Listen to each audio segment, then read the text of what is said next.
መከራየት መብት ነው። 300 የክራይ ማደያዎች አሉ ማለት ነው።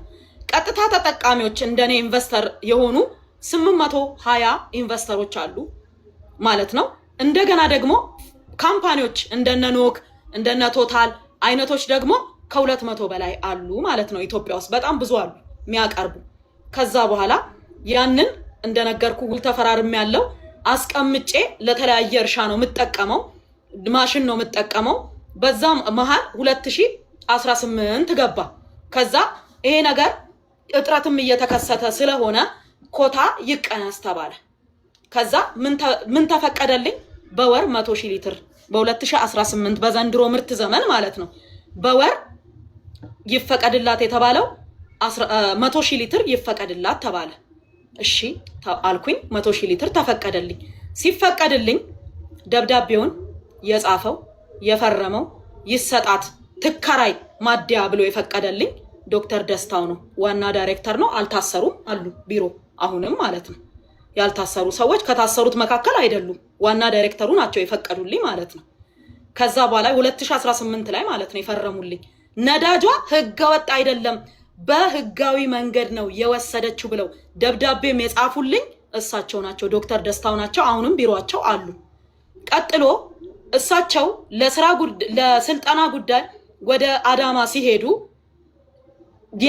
ያንን ነዳጅ እንዲሰጣት እንዲፈቀድላት የሚለውን ደብዳቤ አንደኛው ደብዳቤ ወጪ አልሆነም ነበረ።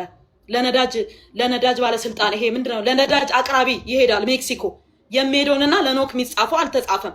ምን ይሻለኛል ብዬ ደውዬ አናገርኳቸው። ስልካቸውን ከቢሮ ወስጄ ምን ይሻለኛል ያ ደብዳቤ እኮ አልተፈረመልኝም ስል ችግር የለውም ተወካይ አስቀምጫለሁ እሱ ይፈርምልሻል አሉኝ። ያ ተወካይ ባህሩ ይባላል ሰውየው። አሁንም እሱም አልታሰረም ቢሮ ውስጥ ነው ያለው። ከዛ በኋላ እሱም ከታሰሩት መካከል ከከሰቱት መካከል አይደለም። የኔን ነዳጅ 2018 ላይ የፈረሙ ሰዎች የፈቀዱልኝ ሰዎች ማለት ነው የታሰረ ሰው የለም፣ አልታሰሩ። ቢሮ ውስጥ ናቸው ያሉት በዚህ ሰዓትም ማለት ነው። ቢሮ ላይ ስራ ላይ ናቸው ያሉት እነዚህ ሰዎች። ከዛ ፈረሙልኝ። ያ ማለት ጥቅምት ውስጥ ነው። ደብዳቤውን ከፈለግ ማውጣት ትችላለህ። የቅድም ልታነበው ያልከው ደብዳቤ ነው፣ አንብብ። ማደያ ተከራይቻለሁ ይፈቀድልኝ የራሴን ገንብቼ እስክጨርስ ብዬ ጠየቅኩት። ያ ማለት ዛሀበሻ እሱን ደብዳቤ አቅርቦታል። በነገራችን ላይ በረከት ሳይኖራ ይውልክ አንድ ሰው በህጋዊነት ሄዶ ደብዳቤ ጽፎ አንድን መስሪያ ቤት ይጠይቃል። ለምሳሌ ማደያ ተከራይቻለሁ ብቃት ማረጋገጫ ያለው ማደያ ስለተከራየው ይፈቀድልኝ ብዬ ስጠይቅ ያ መስሪያ ቤት ወይም ዋና ዳይሬክተሩ አንፈቅድም፣ አሰራራችን አይፈቅድም ማለት የማን ፋንታ ነው? ካልፈቀደ አሰራራቸው ስለሚፈቅድ ነው የፈቀዱልኝ አይደል? አሰራራቸው ስለፈቀደ ስለሚቻል ፈቀዱልኝ። እኚህ ሰው ኃላፊ ናቸው፣ ዳይሬክተር ናቸው። ባይቻል ኖሮ አሰራሩ ባይፈቅድ ኖሮ አይ መከራየት አትችይም፣ መገንባትሽ ግዴታ ነው፣ በተቻለሽ መጠን አፋጥነሽ ገንብተሽ ስጨርሺ እናራግፍልሻለን ማለት ይችሉ ነበር። ግን ይቻላል፣ ይፈቀድላት፣ ብቃት ማረጋገጫው ይታይ ተባለ። ብቃት ማረጋገጫው የማደያው ታየ፣ ማቅረብ እንደሚችል የነዳጅ ብክነት እንደማያስከትል ተረጋገጠ፣ በባለሙያ ተፈቀደልኝ፣ ተፈረመልኝ ማለት ነው። ከዛ 25 ሚሊዮን ብር ከፈልኩኝ። ለማ ለኖክ በሁለት ጊዜ 25 ሚሊዮን ብር ለኖክ ከፈልኩኝ፣ ነዳጁን እንዲያመጡልኝ ማለት ነው። ለምን በአንዴ ከጅቡቲ ነው የሚገዛው፣ ገዝተው አምጥተው እንዲያራግፉልኝና እኔ ደግሞ ለማሽኖቹ እንድጠቀም ብዬ 25 ሚሊዮን ብር ከፈልኩ። ያ ጥቅምት ነው።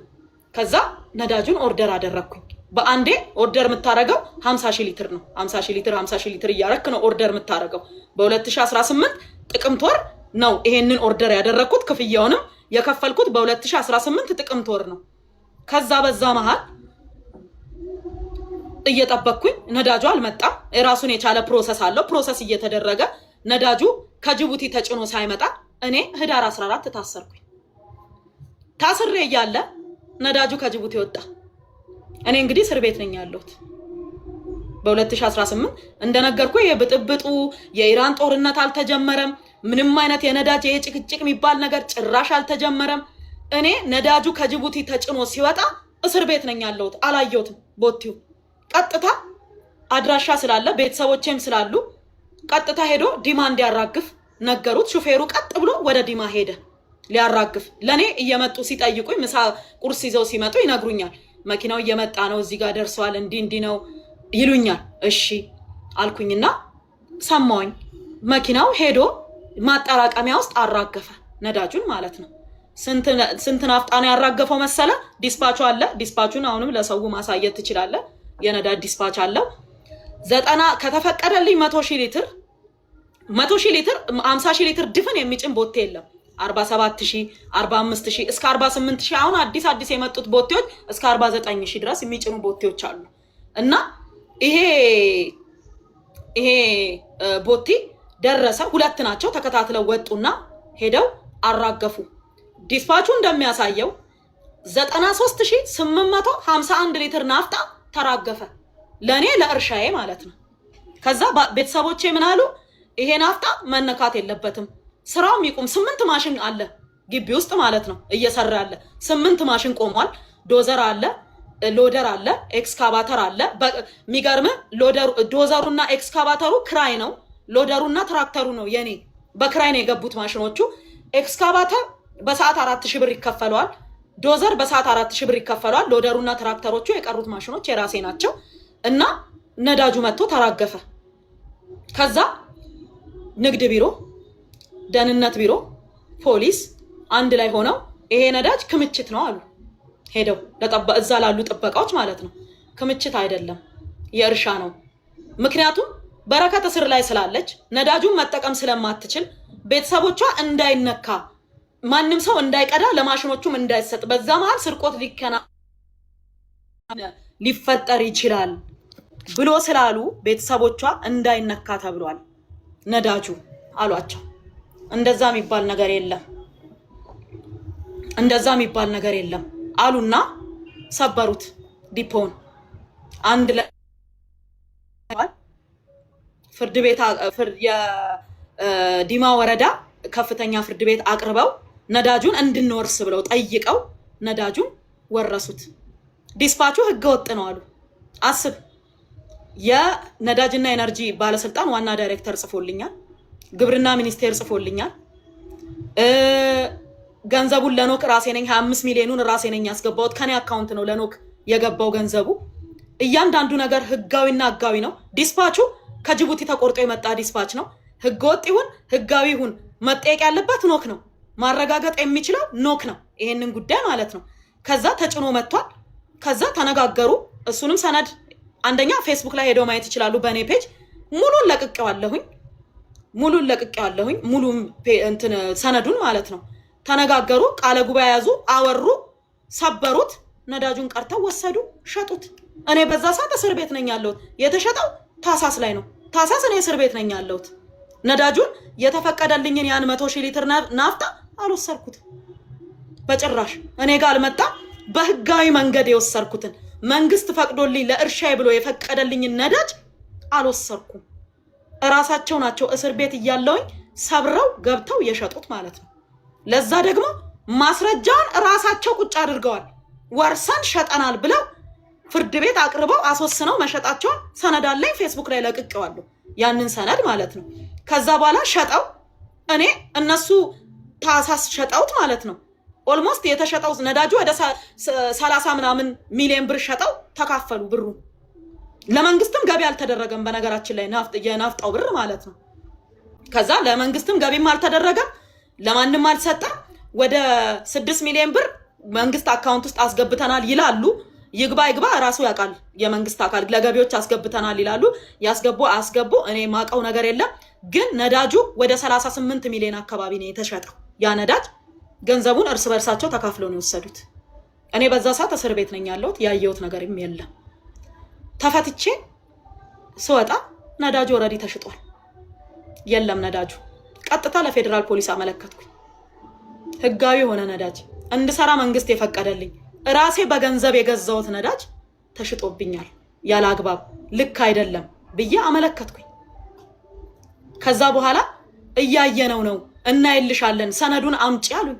ሰነዱን እንዳለ ሰብስቤ አቀረብኩኝ ለፌደራል ፖሊስ። እሺ ብለው ተቀበሉ። ነገሩን መርምረን እያየነው ያለውን ነገር እንገልጽልሻለን አሉኝ። እሺ አሉኝ። ስልኬንም አልመለሱልኝም። ሁለት ስልክ አይፎን 15 ፕሮ ማክስ እና 16 ፕሮ ማክስ ስልክ ሰጥቻቸው ነበረ። ያንን ስልክ አልመለሱልኝም። ራሳቸው ጋር ነው የቀረው። ኢቨን ፎረንሲክ ማለት ነው ምርመራን ጨርሻለሁ አጠናቅቄያለሁ ሲል ብዙ ጊዜ ስልክ ለምን እንደማይመለስ አላውቅም። አንዳንዴ ይመለሳል፣ አንዳንዴ አይመለስም። የኔ ግን አልተመለሰም በአጋጣሚ ማለት ነው። መርማሪዎች እጅ ነው ያለው። ከዛ እንግዲህ እንዳየሁት ከሆነ ማለት ነው አንደኛ እኔ እንድሰራ አልተፈለገም። ክሱ ላይ ከሆነ በረከት ነዳጁን የሸጠችው ለወርቅ አቅራቢ ወይም ለወርቅ አምራች ድርጅት ነው ነዳጁን የሸጠችው ይላል ክሱ ማለት ነው። በመጀመሪያ ደረጃ ራሴ ወርቅ አምራች ነኝ። እዛው እርሻ ከምሰራበት ቀበሌ ውስጥ ማለት ነው። በረከት እርሻ እየሰራሽ ነው፣ ገቢው የገብሽ ነው፣ ለምን ወድንም አትገቢም፣ ለምን ለብሔራዊ ባንክ አታቀርቢም ብለው የማዕድንን ቦታ ስለሰጡኝ ማዕድን ማምረት ጀምሬያለሁ። ገና ዘንድሮ ነው በ2018 ማለት ነው። ለራሴ እፈልጓለሁ፣ ለራሴ አይበቃኝም። ነዳጅ ማለት 1000፣ 10,000፣ 100,000 ሲባል ትልቅ ይመስላል። ትልልቅ የሄቪ ዲዩቲ ማሽኖችን ስታንቀሳቅስ ግን ማለት ነው ያ ማለት ምንም ማለት አይደለም። ያ ነዳጅ ማለት ነው። እና ያ ነዳጅ ሳይሰጠኝ እርሻ ስራ አቁሙ ብላቴ ማለት ነው በነዳጅ እጥረት ምክንያት ቲማቲም ከጥቅም ውጪ፣ ፓፓዬ ከጥቅም ውጪ፣ ምን የመሳሰለ አትክልት ከጥቅም ውጪ ሆኖብን ማለት ነው ብዙ ነገር ተበላሽቶብኝ እንግዲህ እኔ ለምን እንዳልሰራ እንደተፈለገ አላውቅም። ወይ ደግሞ ምናልባት በረከት ታዋቂ ማንም ሰው እናስራለን ብለው ለማሳየት ፈልጎ ከሆነም አላውቅም። እውነት ለመናገር የራሳቸው ግን እኔ እርግጠኛ ሆኜ ምነግርህ የሆኑ የተደራጁ ቡድኖች አሉ። በጣም የተደራጁ ፌደራል ፖሊስ ውስጥ አሉ፣ የጸጥታ አካላት እሱ ጋር ከመግባታችን በፊት አይደለም። ይኸውልህ አንድ ላይ የተያዘ ነገር ስለሆነ ፊራ አንዴ ስማ። ይኸውልህ ገባ አርቲፊሻል ኢንተለጀንስ ውስጥ አሉ፣ ፍትህ ሚኒስቴር ውስጥ አሉ። እጅግ በጣም የተደራጁ ሰዎች የራሳቸውን አጀንዳ የሚያስፈጽሙ ማንም ይሁን ማንም ከመምታት ወደኋላ ማይመለሱ ህግ ከለላ እየሰጣቸው በቃ የህግ ውስጥ ነው ያሉት እነዚህ ሰዎች። ገባ እኔ ባልሸጥኩት ነዳጅ ራሳቸው ሸጠው በወሰዱት ነዳጅ እኔ እስር ቤት እያለሁ ለተሸጠ ነዳጅ በድንገት ተከሳሽ ሆኜ መጣሁ። እኔ እኮ ተሽጦብኛል ብዬ እኮ ለፌደራል ፖሊስ አመልክቼ ምርመራ ላይ ነው ያለው። ፌደራል ፖሊስ እያየልኝ ነው ያለው ኬዙን ማለት ነው። ተሽጦብኛል ነዳጁን አልወሰርኩም ብዬ 25 ሚሊዮን ብር የከፈልኩት አልወሰርኩም ነዳጁን ብዬ አመልክቼ ሳበቃ ማለት ነው መርምረው የሆነ ነገር ማድረግ ሲችሉ እኔ ራሴ ጭራሽ ተከሳሽ ሆኜ መጣሁ። ነዳጁን አባክነሻል ሸጠሻል ተብዬ ማለት ነው ያልወሰርኩትን ነዳጅ እስር ቤት እያለው የወጣ ነዳጅ ከጅቡቲ። ገባክ? ይሄ ነው የተከሰተው ነገር፣ ይሄ ነው የተፈጠረው ነገር። እንደ ማንኛውም ሰው በሚዲያ ነው ያየሁት። በዛ ላይ ደግሞ ልክ እንደጠፋው ቆይ እኔ አንድ ጥያቄ ልጠይቅ። ፊንቴክ ኢንቨስትመንት፣ ስለ ፊንቴክ ኢንቨስትመንት ስናወራ ዋናው መስራቹ ሰውዬ ማን ነበረ ስሙ? ዋናው ሰውዬ ፊንቴክ እኮ ግርማይ ገብረ ሚካኤል ነው የሚባለው፣ የሳውዝ አፍሪካው ዋንጫ ያዘጋጀ የነበረው ግርማይ። ነገ ሰው እንሆናለን፣ ታክሲ ሰርተን እንለወጣለን። የተለያየ ንብረት ሸጠው ከየትም ከዘመድ ከወገንም አስቸግረው በጣም ምስኪን ወገኖቻችን ወስደው ያስረከቡትን ገንዘብ 1.6 ቢሊዮን ብር ይዞ ጠፋ የተባለ ሰው ነው። ክስ ከተመሰረተበት 2 ወር አልፎታል። ይሄ ሰውዬ ወንትር ተብሎ ተለጥፎ አይተኸው ታውቃለህ? ተፈላጊ ተብሎ ተለጥፏል። እስካሁን ድረስ አይተዋል? እሱን ሰው አላየኸውም? ስንት አይነት ሰው እያገቱ አፈርድም የሚያበሉ ሰላማችንን የነሱ መግቢያ መውጫ ያሳጡ። ቢያንስ እኔ ሰላሌ ላይ ውሃ ፋብሪካ አለኝ፣ ሄጄ አይቼው አላውቅም። ፋብሪካው ኢጦሳ ላይ ቄራ አለኝ፣ ሄጄ አይቼው አላውቅም። ዱግዳ ላይ እርሻ አለኝ፣ አይቼው አላውቅም። ጀጁ ላይ እርሻ አለኝ፣ አይቼው አላውቅም። ምክንያቱም እፈራለሁ፣ መሄድ አልችልም።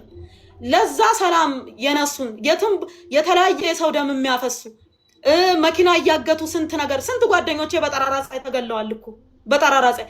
ያንን ድርጊት የፈጸሙ ስንት ነገር ያደረጉ ሰዎች ተፈላጊ ተብለው ባልተፈለጉበት ሁኔታ በረከት ሀገር ላይ 8 ሚሊዮን ብር ኪሳራ አድርሳለች። 8 ሚሊዮን የኢትዮጵያ ብር ኪሳራ አድርሳለች። 8 ሚሊዮኑን ምነው አንድ መኪና አሮጌ መኪናዬን ወስደው ሸጠው አይወስዱ? ምን ችግር አለ? ገባ አድርሼ ከሆነ ያንን ራሴ ነኝ የነዳጁን ብር የከፈልኩት። ነዳጁን የወሰዱት ራሳቸው ናቸው፣ የሸጡት እነሱ ናቸው። እኔ እስር ቤት ነበርኩ በዛ ሰዓት ነዳጁ ሲሸጥ ማለት ነው። ገባ ያ በሆነበት ሁኔታ ማለት ነው እንዴት ነው እኔ 8 ሚሊዮኑን ኪሳራ ያደረስኩት መንግስት ላይ? ያልወሰርኩትን ነዳጅ አልወሰርኩም እኮ ነዳጁን።